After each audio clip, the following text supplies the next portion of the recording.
روزہ ہے اللہ کی رضا کے لیے، صبح صادق سے لے کر غروب آفتاب تک کھانے پینے عمل زوجیت یعنی تین چیزوں سے رکے رہنے کا نام اب روزہ۔ کب رکنا ہے؟ صبح صادق طلوع ہوتے ہی کھانے پینے سے رک جانا ہے، یعنی رات میں کھاتے پیتے رہیں، جو ہی رات ختم ہو تو ہم کھانا پینا بند کر دیں، جو ہی رات ختم ہوگی تو صبح صادق طلوع ہو جائیں گے، درمیان میں کوئی خالی وقت نہیں۔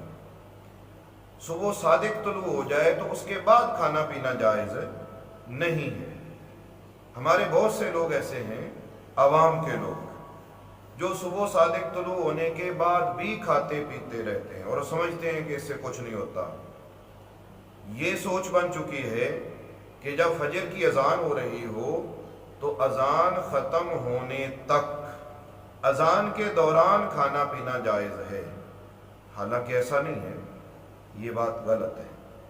صحیح بات یہ ہے کہ اذان صبح صادق طلوع ہونے کے بعد پڑھی جاتی ہے، اذان رات میں نہیں پڑھی جاتی، تو صبح صادق طلوع ہونے تک کھانے پینے کی اجازت ہے، صبح صادق طلوع ہو جانے کے بعد کھانے پینے کی اجازت نہیں ہے۔ اللہ کا قرآن میرے سامنے ہے اور میں آپ کو بتا دیتا ہوں، آپ بھی کھول کر اس کو پڑھیے گا۔ دوسرا پارہ ہے، سورۃ البقرہ ہے اور آیت نمبر 187۔ اس میں اللہ رب العزت نے فرمایا وَكُلُوا وَاشْرَبُوا حَتَّى يَتَبَيَّنَ لَكُمُ الْخَيْطُ الْأَبْيَضُ مِنَ الْخَيْطِ الْأَسْوَدِ مِنَ الْفَجْرِ ثُمَّ أَتِمُّوا الصِّيَامَ إِلَى اللَّيْلِ۔ اس کا مطلب یہ ہے کہ جب رات ہے تو کھاتے پیتے رہو یہاں تک کہ صبح صادق طلوع ہو جائے۔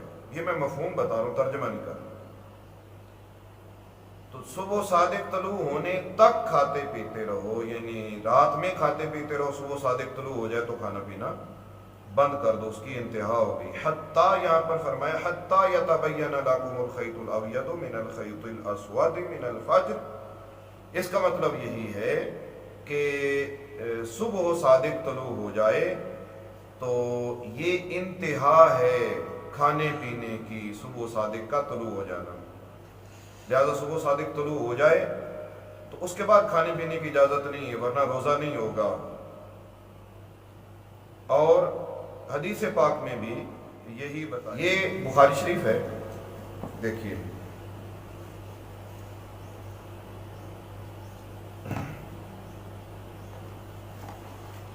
یہ پہلی جلد ہے بخاری شریف کی، کتاب الاذان۔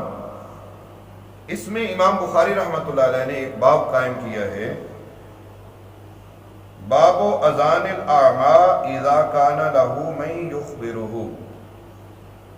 نابینا شخص کی اذان کے بیان میں یہ باب ہے جبکہ اس نابینے کو کوئی بندہ خبر دینے والا ہو کہ صبح صادق صبح طلوع ہو گئی ہے تو پھر اس کی اذان جائز ہے۔ امام بخاری رحمۃ اللہ علیہ نے یہ باب اس لیے قائم کیا، یہ مسئلہ بتانے کے لیے۔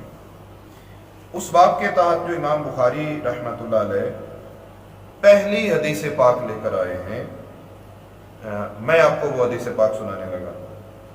اس حدیث پاک کے راوی ہیں حضرت سالم بن عبداللہ، وہ اپنے باپ سے روایت کرتے ہیں کہ بے شک رسول اللہ صلی اللہ علیہ وسلم نے ارشاد فرمایا ان بلال یؤذن بلیل فکلوا واشربوا، بے شک بلال اذان پڑھتے ہیں رات میں، یعنی رات ختم ہونے والی ہوتی ہے، رات کا بالکل آخری حصہ، کچھ حصہ جو ہے نا وہ باقی ہوتا ہے صبح صادق طلوع ہونے سے پہلے، تو بلال اذان پڑھتے ہیں رات میں، فَكُلُوا وَاشْرَبُوا، تو جب بلال اذان پڑھ رہے ہوں تو تم کھاتے پیتے رہا کرو۔ کیوں؟ اس لیے کہ بلال چونکہ اذان پڑھتے ہیں رات میں، بِاللَّيْلٍ کے الفاظ ہیں حدیث پاک میں، بلال اذان پڑھتے ہیں رات میں، حَتَّى يُنَادِيَ ابْنُ أُمِّ مَكْتُومٍ، یہاں تک کھاتے پیتے رہو کہ عبداللہ بن ام مکتوم اذان پڑھے۔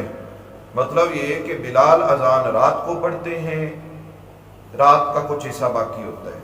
عبداللہ بن ام مکتوم اذان صبح صادق طلوع ہونے کے بعد پڑھتے ہیں، تو جب بلال اذان پڑھے تو کھاتے پیتے رہو، اور جب عبداللہ بن ام مکتوم اذان پڑھے تو پھر کھانا پینا بند کر دو، ختم کر دو۔ اس سے بھی پتہ چلا کہ رات میں کھانا پینا جائز ہے، صبح صادق طلوع ہونے کے بعد کھانا پینا جائز نہیں ہے۔ اب صبح صادق طلوع ہونے کا پتہ اذان سے چلے یا کسی اور طریقے سے پتہ چل جائے تو کھانا پینا منع ہو جاتا ہے۔ لہذا ہمارے علاقوں میں چونکہ اذان فجر رات میں نہیں پڑھی جاتی، بلکہ ہمارے علاقوں میں اذان فجر صبح صادق طلوع ہونے کے بعد پڑھی جاتی ہے۔ یہ اذان وہ بلال والی اذان نہیں ہے، یہ اذان عبداللہ بن ام مکتوم والی اذان ہے۔ آج بھی اگر کوئی بلال والی اذان پڑھے، کیا مطلب؟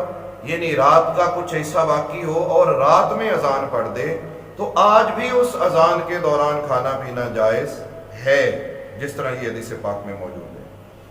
اور اگر اذان رات میں نہ پڑھی جائے بلکہ صبح صادق طلوع ہونے کے بعد پڑھی جائے تو پھر کھانا پینا جائز نہیں ہے، جیسا کہ بخاری شریف کی اس حدیث پاک میں موجود ہے۔